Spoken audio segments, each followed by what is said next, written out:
Hello, good morning students. Today in 11th class mathematics we are continuing with the chapter trigonometry. We were doing exercise 3.1. Exercise 3.1 में we have completed up to question number 2 है ना. तो question number 2 तक जो concepts use होने हैं वो अब हम आपको बता दें. क्या सबसे पहली चीज तो रेडियन मेजर. तो रेडियन मेजर अभी हम लोगों ने बोला कि रेडियन मेजर और डिग्रीज में relation 2 pi radians is equal to 360 degrees या pi radians is equal to 180 degrees. और ये मेजर कैसे करते हैं रेडियन मेजर, ये रिवाइज वर्क करा दें बच्चों क्योंकि अभी आगे भी आज यूज करेंगे.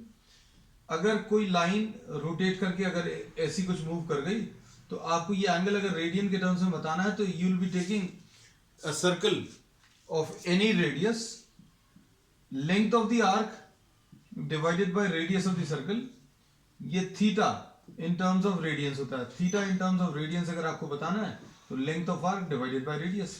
तो एक फार्मूला ये यूज होगा, एक ये यूज होगा.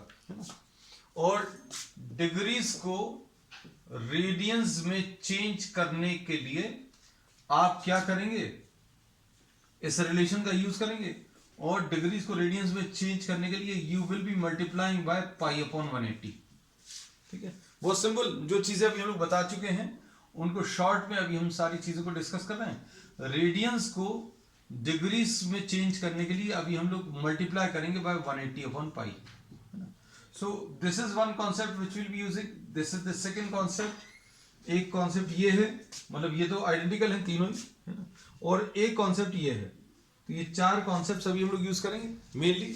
फिर उसके बाद 1 degree is equal to 60 minutes and 1 minute is equal to 60 seconds, है ना.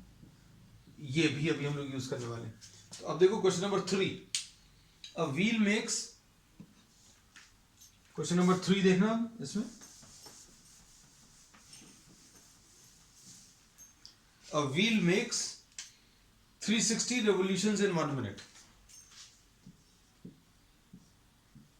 360 revolutions in 1 minute. ठीक. अब इसके बाद through how many radians does it turn in 1 second? तो बच्चों ये फिजिक्स में भी यूज होता है कि भाई कितने रेडियंस पर सेकेंड कोई चीज मूव कर रही है, उसको अभी हम लोग एंगुलर वेलोसिटी बोलते हैं ना. तो अब इसमें यही चीज अप्लाई होती है वहां पर भी. तो 360 रेवोल्यूशन है. तो अब हम लोग इसको समझें. इन 1 revolution the angle covered is 360 degrees. एक रेवोल्यूशन में एंगल कवर्ड 360 डिग्रीज या फिर 2 pi radiance. In 1 revolution the object covers how much, 2 pi radiance. लेकिन 360 रेवोल्यूशंस है. ये 360 रेवोल्यूशंस पर मिनट है ना. 360 रेवोल्यूशंस पर मिनट, आरपीएम कहलाता है ये, revolutions per minute. This is termed as RPM. आप देखना बहुत सारी जो मशीन्स अभी हम लोग यूज करते हैं, जैसे वॉशिंग मशीन यूज करते हैं और juicers mixers and grinders use करते हैं, और जहां कहीं पर भी फैंस यूज करते हैं उन सभी में आरपीएम स्पेसिफाइड रहता है कितने रेवोल्यूशंस पर मिनट है. अब हम लोग क्या बोलते हैं, इन 1 revolution this is covering 2 pi radiance. तो 360 रेवोल्यूशंस है. तो इन 1 मिनट 360 रेवोल्यूशंस और 1 रेवोल्यूशन में 2 पाई रेडियंस. तो अब हम लोग क्या बोलेंगे, इन 1 minute this will be making 360 into 2 pi radiance. बच्चों इस चीज को अच्छे समझना. एक रेवोल्यूशन में 2 पाई रेडियंस, एक पूरा चक्कर अगर लगा रहा है तो कितना 2 पाई रेडियंस. लेकिन कितने चक्कर लगा रहा है, 360 रेवोल्यूशंस लगा रहा है. 360 रेवोल्यूशंस में कितने रेडियंस आएंगे, 2 पाई से मल्टीप्लाई कर. एक रेवोल्यूशन में 2 पाई रेडियंस है ना. एक की वैल्यू मालूम है, 1 pen is costing 2 rupees. 10 pens की कीमत बतानी है तो 10 से मल्टीप्लाई कर दो. तो 360 रेवोल्यूशंस में कितना आ जाएगा. तो अभी हम क्या करेंगे, 2 पाई इंटू 360. यही किया अभी हम लोग. सो 1 रेवोल्यूशन 2 पाई रेडियंस, 360 रेवोल्यूशंस में मतलब 360 इंटू 2 पाई. तो 1 मिनट में 360 इंटू 2 पाई रेडियंस आ गए. तो इसको फिर से लिख रहे हैं 1 मिनट को, लेकिन अब 60 सेकंड्स लिख रहे हैं. in 160 seconds this is making 360 into 2 pi radians. तो एक सेकंड में 360 into 2 pi divided by 60 radians. और आपको यही पूछा है प्रॉब्लम में, पढ़कर देखो. प्रॉब्लम में ये पूछा through how many radians does it turn in 1 second. 1 second में कितने रेडियंस आएंगे वो बताना है. तो ये आ जाएगा 60, ये 6, यानी कि ये 12 पाई रेडियंस पर सेकेंड है ना. तो इसको फिजिक्स के टर्म्स में अगर देखें तो ये फिजिक्स में एंगुलर वेलोसिटी कहलाती है बच्चों. 12 पाई रेडियंस पर सेकेंड है ना. चलो नेक्स्ट क्वेश्चन. तो अब इसको अगर आपको रेवोल्यूशंस पर मिनट दिया है तो क्या करेंगे, अब अच्छे से समझना. अब हम इसको शॉर्ट में बता दे रहे हैं क्योंकि तो पहले तो पूरा कॉन्सेप्ट क्लियर किया. अब देखना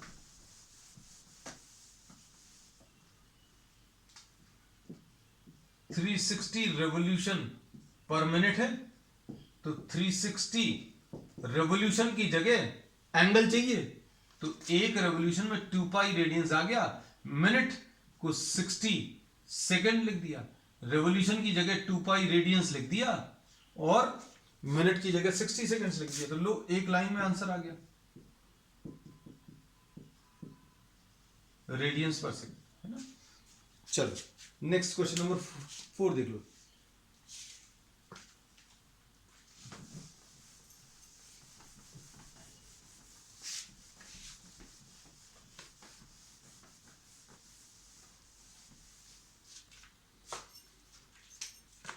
क्वेश्चन नंबर 4 में देखो,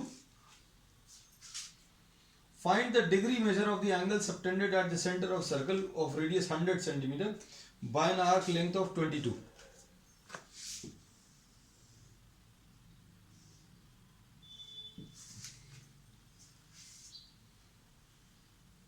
डिग्री मेजर बताना है. रेडियस इसका 100 सेंटीमीटर है, रेडियस 100 सेंटीमीटर है. ठीक. अब इसके बाद आर्क लेंथ कितना है, 22. आर्क लेंथ बच्चों 22 है, थोड़ा सा छोटा करते हैं.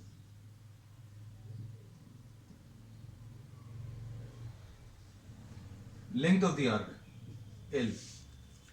ठीक. अब इसमें क्या पूछा है बच्चों, find the angle in terms of degrees है ना. डिग्री मेजर बताना है. ये थीटा जो है ये आपको डिग्रीज में बताना है. तो theta in terms of radians तो मालूम है. Theta in terms of radians कितना आएगा बच्चों, ये length of the arc divided by radius. यही है formula. Length of the arc 22 है, रेडियस कितना है 100 है. ये रेडियंस में आ गया. अब इसको डिग्रीज में चेंज करना, डिग्रीज में पूछा बच्चों है ना. तो अब हम लोग क्या करेंगे, डिग्रीज में अगर चेंज करना है तो ये अभी हम लोगों ने बता ही दिया था कि pi radians is equal to 180 degrees.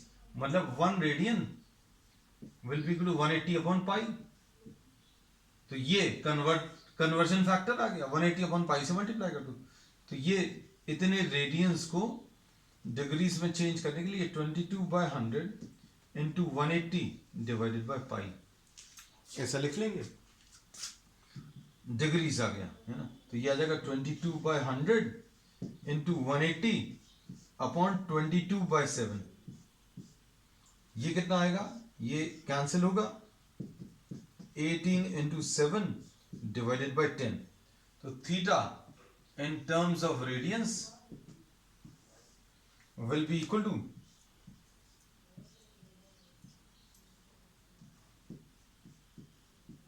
63 divided by 5 degrees.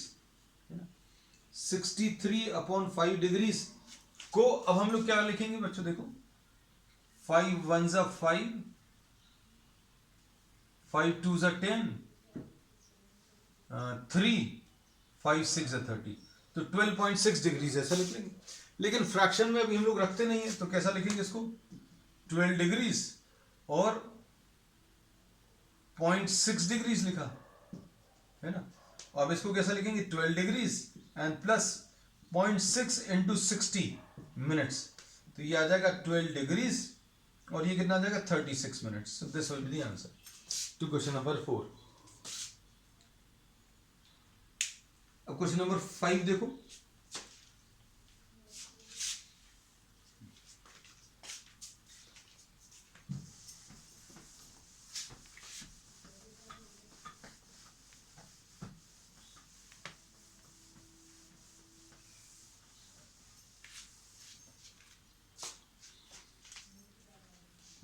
Question number 5.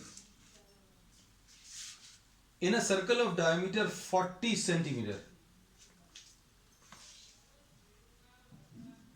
diameter 40 centimeter दिया है बच्चों, मतलब रेडियस 40/2 यानी 20 सेंटीमीटर. अब आगे क्या दिया है? There is a chord 20 centimetre. एक कॉर्ड दिया है 20 सेंटीमीटर का. अभी देखो इसका जो रेडियस है, रेडियस 20 है बच्चों, ये रेडियस 20 है और एक कॉर्ड दिया है और कॉर्ड की लेंथ भी 20 सेंटीमीटर है ना. तो अब क्या पूछा है इन्होंने, ये कॉर्ड अगर है तो आप इसके दोनों एंड पॉइंट्स को सेंटर से मिला दो. तो बच्चों ये 20 है, ये सेंटर है, दिस इज द सेंटर. ये कॉर्ड की लेंथ, कॉर्ड लेंथ 20 सेंटीमीटर. अब देखो अच्छे से, ये 20 है, कॉर्ड लेंथ प्रॉब्लम में दी है, रेडियस 20 है, ये भी प्रॉब्लम में दिया है, ये भी रेडियस है.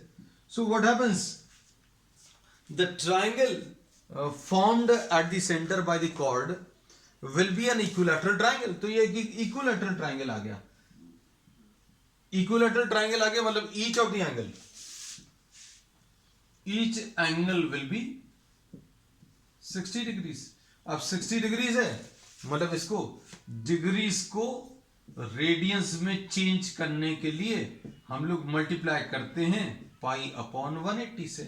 तो अभी हम लोग 60 इंटू पाई अपॉन 180 लिख लेंगे. तो ये कितना आ गया, पाई अपॉन 3 रेडियंस.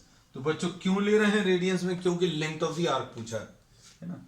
अब देखो इन्होंने बोला ये जो कॉर्ड है ये सेंटर पर कितना एंगल बना रही है, पता चल गया कितना है, पाई/3. अब लेंथ ऑफ द आर्क पूछा है, प्रॉब्लम में पढ़कर देखो. Find the length of minor arc of this cord. इस कॉर्ड का माइनर आर्क मतलब ये वाली लेंथ बतानी है. अब ये कैसे बताएंगे, इसको करने का तरीका क्या रहेगा बच्चों, length of the arc theta will be equal to length of the arc divided by radius of the circle. ऐसी कुछ आएगा. अब इसमें वैल्यूज रखो.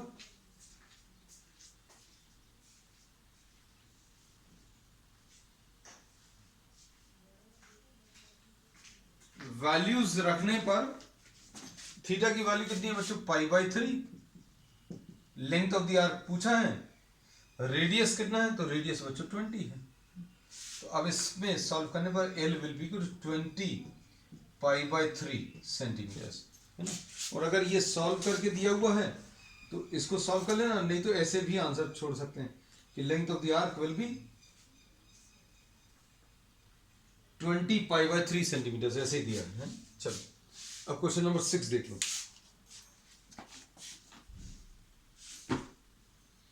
इफ इन टू सर्कल्स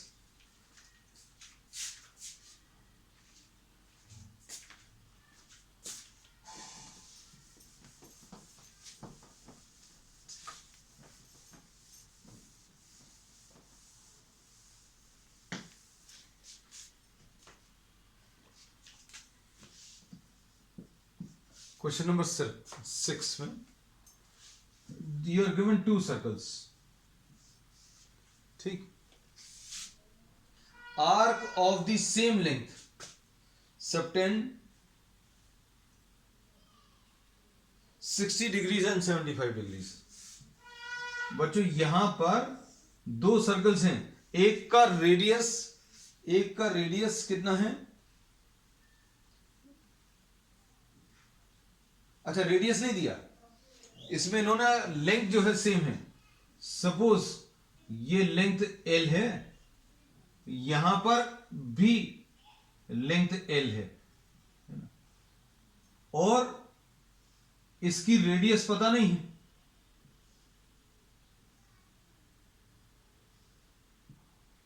इसकी रेडियस r1, ये angle θ1, length of the arc same है बच्चों, ये एंगल्स लेकिन अलग अलग हैं। अब लेंथ ऑफ द आर्क अगर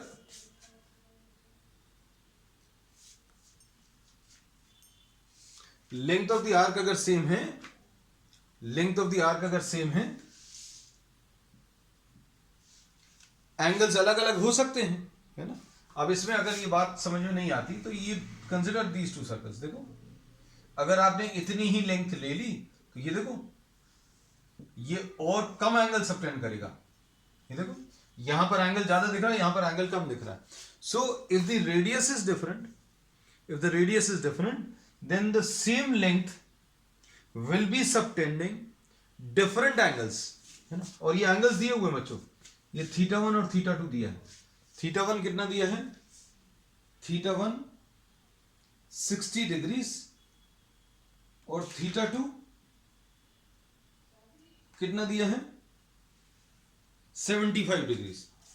θ1 60 डिग्रीज और θ2 75 डिग्रीज।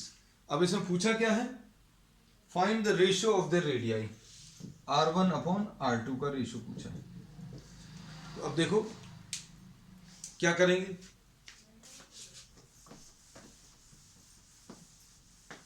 थीटा का जो फॉर्मूला है वो क्या है, theta is equal to length of the arc upon radius. Theta is equal to length of arc divided by radius है, इसको L डिवाइडेड बाय R लिख लिया। अब length of the arc same है, so θ1 will be equal to L upon R1 and θ2 will be equal to L upon R2। ऐसा कुछ आएगा। इससे L की वैल्यू कितनी आ जाएगी, θ1 R1 और यहां पर L की वैल्यू θ2 R2। दोनों जगह L क्यों लिया, दोनों जगह L इसलिए लिया है, दोनों जगह L इसलिए लिया है क्योंकि इसमें लेंथ ऑफ द आर्क बच्चों सेम दिया है। अब θ1 R1 will be equal to θ2 R2।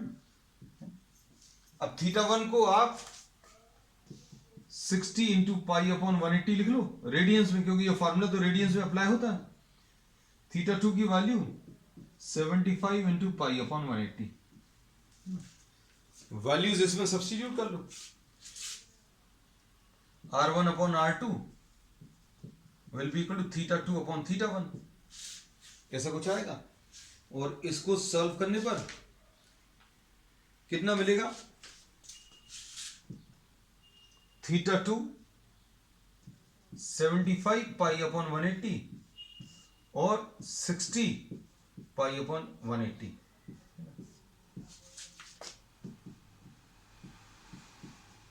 So this will be the answer, 5 upon 4 R1 upon R2।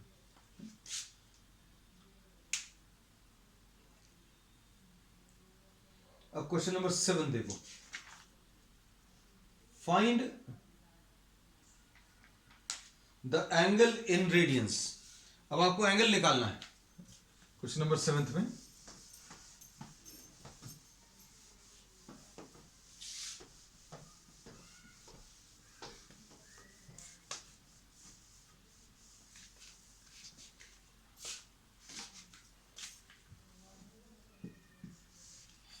Question number 7 में, find the angle in radian through which a pendulum swings if its length is 75 centimetre. बच्चों ये pendulum अगर swing करेगा, ये pendulum है ना, pendulum आपने देखा होगा क्लॉक्स में, वॉल क्लॉक्स में प्रोवाइडेड रहता है। Find the angle in radiance through which a pendulum swings if its length is 75 centimetre.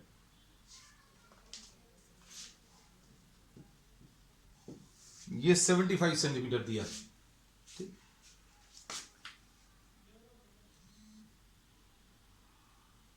अब इसके बाद and the tip describes N arc length of 10 centimetre. तो ये वाला पार्ट बच्चों अभी हम रब कर दे रहे हैं। ये लेंथ ऑफ द आर्क, ये आपको 10 सेंटीमीटर दिया है लेंथ ऑफ द आर्क, और ये रेडियस है थीटा, आपको बताना है। तो theta will be equal to length of the arc divided by radius. तो लेंथ ऑफ द आर्क 10 है, रेडियस कितना है 75 है, तो 5 2s are